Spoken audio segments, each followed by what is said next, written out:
ಓಹೋ ಭಾರ್ಗವ ರಾಮ. ಹೌದು ಮೇನಕ.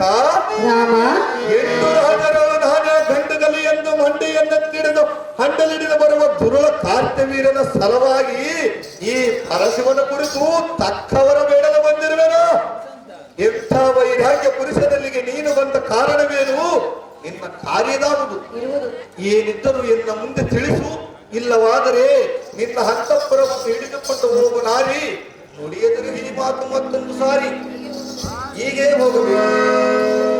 ಹೀಗೆ ಹೋದರೆ ಅಡ್ಡದಾರಿ ಹೋಗಬಾರದು ಮೇನಕ. ಅಡ್ಡದಾರಿಯಲ್ಲಿ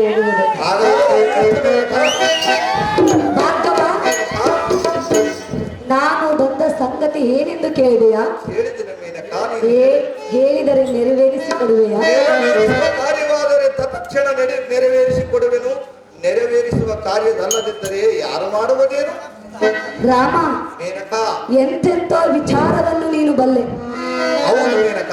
ಎಲ್ಲವನ್ನು ನೀನು ತಿಳಿದುಕೊಂಡಿರುವೆ. ಈ ಜಗತ್ತಿನಲ್ಲಿ 6 ಶಾಸ್ತ್ರ 18 ಪುರಾಣವನ್ನು ಹರಿದು ಪಡೆದಿರುವನು ಮೇನಕ. ಹೌದಲ್ಲವೇ?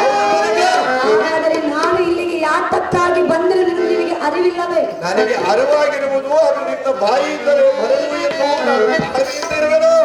ಇಲ್ಲೇ ಗೊತ್ತಾಗುತ್ತಿರುವುದು ನಿನ್ನ ಮನದೊಳಗೆ ಆಸೆ ತುಂಬನೇ ಇರುವುದು. ಪರಮಾತ್ಮನು ತುಂಬಿರುವನು ಮೇನಕ. ಪರಮಾತ್ಮನು ತುಂಬಿರುವನೆ. ರಾಮ ಮೇನಕ, ಮೊದಲು ನನ್ನ ಆಸೆಯನ್ನು ಕೇಳಿ ಹೇಳಿದೆ. ಆಸೆ ಏನೆಂಬುದು ನನಗೆ ಗೊತ್ತಿಲ್ಲ. ಹೇಳಲೆ? ಹೇಳು ಮೇನಕ. ನೆರವೇರಿಸಿದೆಯಾ? ನೆರವೇರಿಸುವ ಕಾರ್ಯವಾದರೆ ನೆರವೇರಿಸುವುದು. ಇಲ್ಲವಾದರೆ ನಾನೇನು ಮಾಡಲಿ? ಏನು ಕೇಳು. ರಾಮ ಒಂದು ಪ್ರೀತಿ ಮಾಡಿ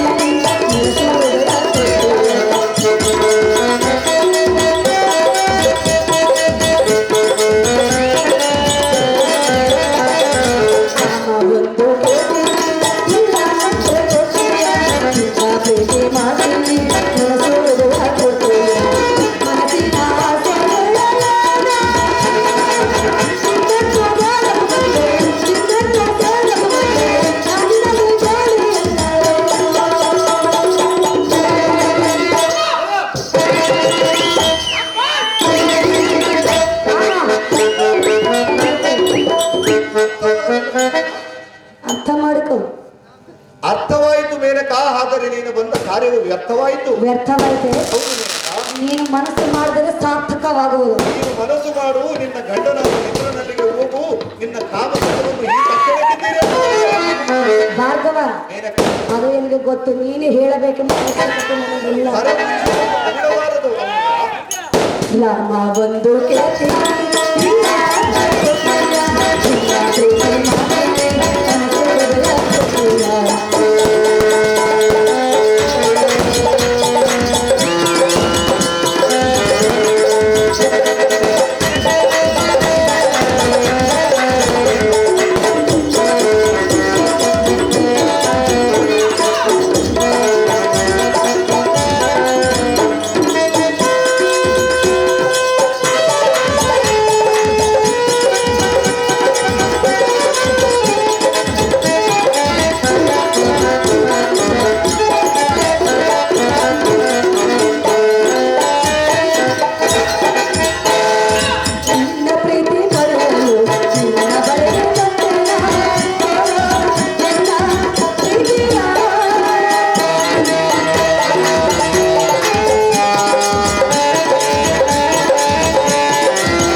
ನೋಡುವುದು ಇಲ್ಲಿ ಈ ಜಗತ್ತನ್ನೆಲ್ಲ ನೋಡುವೆ.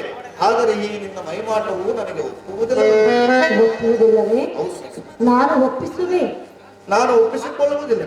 ನೋಡಲು ನೋಡಲವೇ ನೋಡಲವೇ ಭಾರ್ಗವ, ನನ್ನಲ್ಲಿ ಎಂತೆಂಥವರ ಸೋತು ಹೋಗಿರುವರು. ನೀನು ಕೂಡ ಸೋಲಬೇಡವೆಂದು ನಗುನಗುತ್ತಾ ಹೇಳುತ್ತಿರುವೆ. ಹೌದೇ? ಹೌದು, ನಾನು ನಗು ನಗುತ್ತಲೇ ಕೇಳುತ್ತೇನೆ, ನೀವು ಒಪ್ಪಿಕೋ ಎಂದು. ನಾನು ಪರಪುರುಷರನ್ನು ಕೂಡುವುದಿಲ್ಲಮ್ಮ. ನಾನು ಪುರುಷ ಅಲ್ಲ, ಸ್ತ್ರೀಯಳು.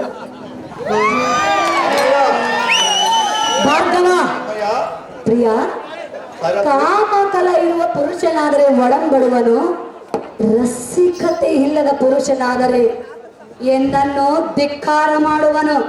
ರಾಮ, ಏನಕ್ಕ? ನೀನೆಂಥ ಪುರುಷನು? ಸ್ತ್ರೀ ಸುಖಕ್ಕಿಂತ ಅಧಿಕವಾಗಿರುವುದು ಈ ಭೂಮಿಯೊಳಗೆ ಮತ್ತೆ ಯಾವುದೂ ಇಲ್ಲ. ಅದು ಗೊತ್ತಿದ್ದರೂ ಸಹ ನನ್ನಂತ ಸ್ತ್ರೀಯಾಗಿ ಹೆದರುವೆಯಲ್ಲ. ರೇಣುಕಾ ಕುಮಾರ, ನೀನೆಂಥ ಧೀರ! ರಾಣಿ ಚತುರ ಮಾತಿನ ಜಾಣಿ. ಸ್ತ್ರೀಯರನ್ನು ಕೂಡುವುದಕ್ಕೆ ಕಾಮಕಲ ರಸಿಕನಾದರೆ ಒಡಂಬಡುವನು, ರಸಿಕತನವಿಲ್ಲದ ಪುರುಷನಾದರೆ ಒಡಂಬಡುವುದಿಲ್ಲವೆಂದು ಮೆಲ್ಲನೆ ಕೀಳು ಮಾತನ್ನಾಡಲು ಪ್ರಾರಂಭಿಸಿದೆಯಾ? ಹೌದು. ಎಲೈ ಭೃಂಗವೇಣಿ, ಶ್ರೇಷ್ಠವಾದ ಬ್ರಾಹ್ಮಣ ಕುಲದಲ್ಲ ಉದ್ಭವಿಸಲು ಸುವರಿಯರ ಉತ್ಕೃಷ್ಟನಾದ ನಾನು ನಿನ್ನಂತ ನೀಚ ಸ್ತ್ರೀಯರಿಗೆ ಮನಗೊಡುವೆನೆ? ನಿನ್ನ ಕಾಮ ಪುರಾಣವನ್ನು ತೀರಿಸಿಕೊಳ್ಳಲು ಬೇರೆ ಯಾರಾದರೂ ಇದ್ದರೆ ಅವರಲ್ಲಿಗೆ ಹೋಗಿ ನಿನ್ನ ಕಾಮ ಪುರಾಣವನ್ನು ಕಳೆದುಕೋ. ನಾಚಿಕೆ ಇಲ್ಲದವಳೇ, ಹೇಳಬೇಡ ಎನ್ನ ಮುಂದೆ ನಿನ್ನ ಕಾಮ ನಾಟಕಗಳೇ. ರಾಮ, ಮೇನಕ, ಬೇರೆ ಯಾರಾದರೂ ಇದ್ದರೆ ಹೋಗು ಎಂದು ಹೇಳಿದೆಯಲ್ಲ. ಹೌದು ಮೇನಕ. ನನ್ನ ಸಲುವಾಗಿ ರಾಜಾದಿ ರಾಜಗಳು ಋಷಿಮುಂಗರು ತಪವನ್ನು ಗೈಯುತ್ತಿರುವರು. ಅವರಲ್ಲಿಗೆ ಹೋಗು, ಈ ತಕ್ಷಣವೇ ನಿನ್ನ ಸುಖವನ್ನು ತೀರಿಸುವರಲ್ಲವೇ? ಅದು ನಿನಗೆ ಗೊತ್ತಿರುವುದು. ಆದರೂ ಅವರೆಲ್ಲ ಧಿಕ್ಕಾರ ಮಾಡಿ ನಿನ್ನ ಬಳಿಗೆ ಬಂದಿರುವೆನು. ನಾನು ಪರನಾರಿ ಸಹೋದರನೆಂದು ನನ್ನ ಕಾಲಿಗೆ ಕಂಕಣವನ್ನು ಕಟ್ಟಿಕೊಂಡಿರುವೆನು. ಪರನಾರಿಯರು ನಿನ್ನ ಸಹೋದರಿ. ಹೌದು ಮೇನಕ. ಒಳ್ಳೆಯದೇ, ಆದರೆ ನನ್ನನ್ನು ಹೊರಿತು ಮುಚ್ಚಿಡದ ಹೆಣ್ಣು ಮೆಚ್ಚಿ ಬಂದರೆ ಹೆಚ್ಚಿನ ಮಾತನಾಡಬಾರದೆಂದು ನಮ್ಮ ಚಾಣಕನೂರಿನ ಗುರು ಹಿರಿಯರು ಹೇಳಿದರು. ಹೌದು, ಮೇನಕ, ಅದು ಒಳ್ಳೆ ಮಾತೆ. ಹಾ, ಆದರೆ ಮೆಚ್ಚಿ ಬಂದ ಹೆಣ್ಣನ್ನು ಒಲ್ಲೆ ಎಂದು ಹೇಳಬಾರದು. ಹೇಳಿದರಲ್ಲ. ಮೆಚ್ಚಿಯಲ್ಲ, ಮೆಚ್ಚಿ ಬಂದಿರುವೆನು. ನೀನು ಗಂಡನನ್ನು ಬಿಟ್ಟು ಬಂದಿರುವಿಯಲ್ಲ, ನೀನು ಹುಚ್ಚಿಯೇ. ಎಚ್ಚರ ತಪ್ಪಿ ಇಲ್ಲಿಗೆ ಬಂದಿರುವೆ. ನೀನು ಹುಚ್ಚಿಯಲ್ಲದಿದ್ದರೆ ಆ ಗಂಡನಲ್ಲಿಗೆ ಹೋಗಿ ಸಂಸಾರ ಮಾಡುತ್ತಿದ್ದಿ. ನೀನು ಹುಚ್ಚಿಯಾದ ಕಾರಣ ಗಂಡನನ್ನು ಬಿಟ್ಟು ಕಂಡವರನ್ನು ಕೇಳುವುದಕ್ಕೆ ಬಂದಿರುವೆ. ಕಂಡವರನ್ನು ಕೇಳುತ್ತಿಲ್ಲ, ನಿನ್ನನ್ನು ಮಾತ್ರ ಕೇಳುತ್ತಿರುವೆ. ನಾನು ನಿನಗೆ ಒಲಿಯುವುದಿಲ್ಲ, ನಾನು ಬಿಡುವುದಿಲ್ಲ, ನಾನು ನಿನ್ನನ್ನು ಸರ್ವದಾ ಕೂಡುವುದಿಲ್ಲ, ನಾನು ಒಪ್ಪುವುದಿಲ್ಲ. ಸುಮ್ಮನೆ ಈ ಖಡ್ಗಕ್ಕೆ ಬಲಿಯಾಗಬೇಡ. ಬಲಿಯಾದರೂ ಚಿಂತೆ ಇಲ್ಲ, ನಿನ್ನನ್ನು ಬಿಡುವುದಿಲ್ಲ. ನಾನು ನಿನ್ನನ್ನು ಕೂಡುವುದಿಲ್ಲವೆಂದು ಹೇಳಿದನಲ್ಲ. ಹೆಣ್ಣಂದರೆ ಜಗತ್ತಿಗೆ ಜ್ಯೋತಿ, ಹೆಣ್ಣಿಗೆ ಇರಬೇಕು ನೀತಿ. ನೀತಿ ಇಲ್ಲದ ನಿನ್ನಂತ ಹೆಣ್ಣನ್ನು ಹನ್ನುವರ ಕೋತಿ. ಇದನ್ನು ಸಾಕಿ ಮೊದಲು ನಿನ್ನ ಅಂತಃಪುರವನ್ನು ಮುಟ್ಟು ಜಾಗೃತಿ. ನಿನಗೆ ಗೊತ್ತಿರುವುದು. ರಾಮ, ಮೇನಕ, ಭಾರ್ಗವ, ಮೇನಕ, ಇದೆಲ್ಲ ನೀತಿ ಪುರಾಣ ಕೇಳಲು ನಾನು ಇಲ್ಲಿಗೆ ಬಂದಿಲ್ಲ. ಯಾತಕ್ಕಾಗಿ ಬಂದಿರುವೆ? ನಿನ್ನನ್ನು ಒಡಂಬಡಿಸಿಕೊಳ್ಳಲು ಬಂದಿರುವೆ. ನಿನ್ನ ಗಂಡನಲ್ಲಿಗೆ ಹೋದರೆ ಅವನು ನಿನ್ನನ್ನು ಒಡಂಬಡುವನು. ನಿನ್ನ ಈ ಗರ್ಭದಲ್ಲಿ ಪುತ್ರ ಸಂತಾನವಾಗುವುದು. ಮಾತುಗೂ ಅವನ ವಿಚಾರ ನೀನೇಕೆ ತೆಗೆಯುತ್ತಿರುವೆ? ನಾನು ನಿನ್ನನ್ನು ಏನು ಕೇಳುತ್ತಿರುವೆನೋ ಅದರ ಬಗ್ಗೆ ಮಾತ್ರ ಮಾತನಾಡು. ಗಂಡನು ಕೊರಳಿಗೆ 3 ಗಂಟನ್ನು ಹಾಕಿರುವನಲ್ಲ, ಹೌದಲ್ಲ? ನಿನ್ನ ಗಂಡನ ಹೆಸರೆತ್ತಿರುವೆನು. ನಾನೇನು ಬೇರೆಯವರ ಹೆಸರನ್ನು ಎತ್ತಿದ್ದೇನೆ? ಬೇರೆಯವರ ಯಾತಕ್ಕೆ ಸಿಟ್ಟಾಗುವಿ? ರಾಮ, ನಾನು ನಿನ್ನನ್ನು ಕೂಡಬೇಕೆಂದು ಮನಸ್ಸು ಹೊತ್ತು ಬಂದಿರುವೆನೋ ವಿಚಾರ ಮಾಡು. ಪರಮಾತ್ಮನನ್ನು ಕೂಡಬೇಕೆಂದು ಬಂದಿರುವೆನು. ಪರಮಾತ್ಮನನ್ನು ಕೂಡುವೆಯಾ? ಪರಮಾತ್ಮನನ್ನು ಕೂಡಲು ಯಾರಿಂದಲೂ ಸಾಧ್ಯವಿಲ್ಲ. ಕೂಡಬೇಕಂದರೆ ಮತ್ತೆ ನೀನು ಸತ್ತು ಸರದು ಸೇರಬೇಕು. ಭಕ್ತ ಮಾರ್ಕಂಡಯ್ಯನಿಗೆ 16 ವರ್ಷ ಸಾವು ಪಡೆದಾಗ ಯಮನು ಎಳೆದುಕೊಂಡು ಹೋಗುವ ಸಲುವಾಗಿ ಆ ಪರಮಾತ್ಮನೇ ಬಂದು ಭಕ್ತ ಮಾರ್ಕಯ್ಯನ ತೆಗೆದುಕೊಂಡು ಹೋಗಲಿಲ್ಲ, ತನ್ನ ದೇಹದೊಳಗೆ ಲೀಲವನ್ನು ಮಾಡಿಕೊಂಡನು. ಅವನ ಭಕ್ತಿಗೆ ಒಲಿದು ಮಾಡಿಕೊಂಡಿರುವನು. ನಾನು ಕೂಡ ಭಕ್ತಿಯಿಂದ ಪರಸ್ಪರನ್ನು ಪೂಜೆ ಮಾಡುವುದಕ್ಕೆ ಬಂದಿರುವೆನು. ನೀನು ಒಂದು ಕ್ಷಣದಲ್ಲಿ ಪರಮಾತ್ಮನನ್ನು ಒಲಿಸುವುದೆಂದರೆ ನಿನಗೆ ಒಲಿದು ಬಿಡುವನೆ? ಏನಕ್ಕ ರಾಮ, ನಾನು ಒಂದು ಕ್ಷಣವಾದರೆ ಪೂಜೆ ಮಾಡುವೆನು, ಅಥವಾ ಹಲವಾರು ಸಹಸ್ರ ವರ್ಷಗಳಾದ ಕಾರಣ ಪೂಜೆ ಮಾಡುವೆನು. ಏತಕ್ಕೆ ಬೇಕು?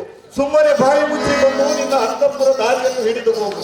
ಭಾರ್ಗವ, ಏನಕ್ಕ ನಿನ್ನ ಮೇಲೆ ಪ್ರೀತಿ ಇಟ್ಟು ಕಣ್ಣಿಟ್ಟು ಬಾಯಿ ಬಿಟ್ಟು ಮನದ ಇಷ್ಟಾರ್ಥವನ್ನು ನೆರವೇರಿಸೆಂದು ಬೇಡಿಕೊಳ್ಳುವೆನು. ರಾಮ, ಧಿಕ್ಕಾರ ಮಾಡಬೇಡ ಎನ್ನ ಪ್ರೇಮ. ಆಹೇ ಎಣ್ಣೆ, ಅಂತರವಿಲ್ಲದ ಕಡೆ ಲಕ್ಷ್ಯವನ್ನರಿಸಿ ಕೈ ತೋರಿಸಿ ಗುರಿ ತಪ್ಪದಂತೆ ಎನ್ನಂ ನೋಡು ಎಂದು ಆ ದೈವ ಸಾಕ್ಷಿಯಾಗಿ ಉಪದೇಶ ಮಾಡಿಸ್ತೀಯಾ ಮೇನಕ? ಸ್ವಚ್ಛವಾದ ಬೆಳದಿಂಗಳ ಕಾಂತಿಯನ್ನು